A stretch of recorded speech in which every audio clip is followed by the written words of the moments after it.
Live 24 पर आपके साथ मैं हूं शिवानी ठाकुर। भारतीय जनता पार्टी ने लोकसभा चुनाव 2024 की तैयारियों को तेज कर दिया है। शनिवार को घोषित अपनी नई राष्ट्रीय कार्यकारिणी में पूरी तरह से 2024 के चुनावी गणित को साधा गया है। कार्यकारिणी में सबसे ज्यादा फोकस यूपी, खास करके वेस्ट यूपी पर किया जाता दिख रहा है। यूपी के 8 और उनमें से वेस्ट यूपी के 4 नेताओं को टीम नड्डा में खास जगह दी गई है। बीजेपी के लिए 2019 में कमजोर कड़ी साबित हुई वेस्ट यूपी को आने वाले आम चुनाव में फतह करने को जातीय संतुलन बैठाने की जुगत पार्टी हाईकमान कर रही है। वेस्ट यूपी से मुस्लिम, गुज्जर, ब्राह्मण और वैश्य वर्ग को तवज्जो दी गई है। दरअसल वेस्ट यूपी की सहारनपुर, बिजनौर, नगीना, अमरोहा, संभल, मुरादाबाद और रामपुर लोकसभा सीट पर 2019 में बीजेपी को हार मिली थी।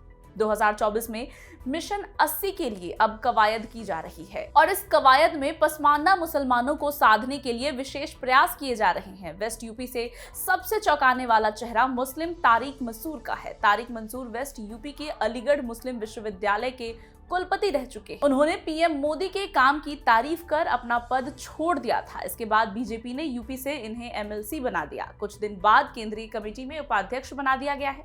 जानकार इस फैसले को पसमानदा मुसलमानों के लिए पार्टी की पहल का हिस्सा मान रहे हैं। दरअसल देश में बीजेपी लगातार पसमानदा मुसलमानों पर खास फोकस कर रही है। पसमानदा मुस्लिमों को जोड़ने के लिए बीजेपी की स्नेह यात्रा भी प्रस्तावित है। पहले माना जा रहा था कि तारिक मंसूर को टीम मोदी का हिस्सा बनाकर मंत्री का दायित्व सौंपा जाएगा।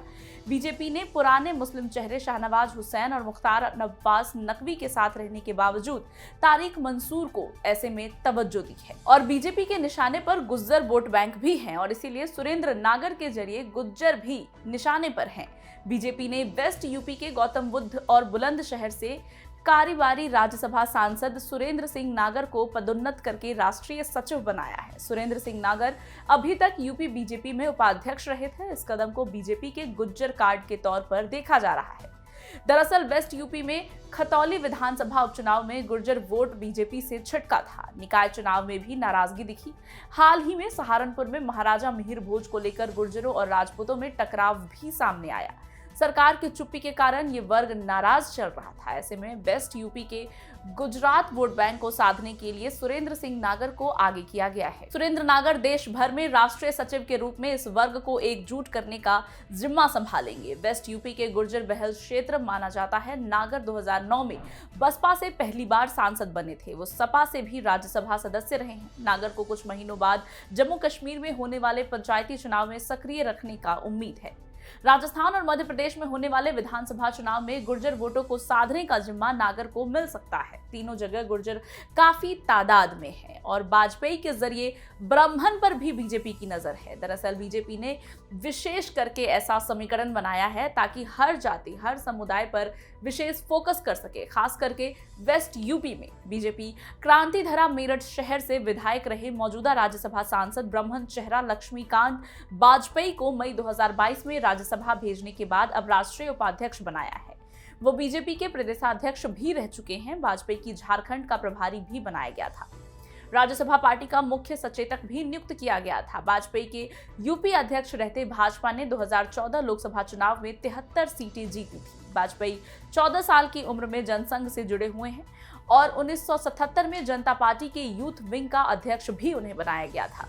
1989 में वो मेरठ शहर से सीट से पहली बार विधायक चुने गए थे। उसके बाद कई बार विधायक रहे। 2002 में प्रदेश सरकार में भी वो मंत्री रहे। चर्चा रही थी कि बीजेपी नेता अमित शाह से वाजपेयी की खटपट के चलते उन्हें करीब 6 साल सियासी वनवास काटना पड़ा, लेकिन 2022 में राज्यसभा सदस्य बनने पर फिर पार्टी की मुख्य धारा में आ गए।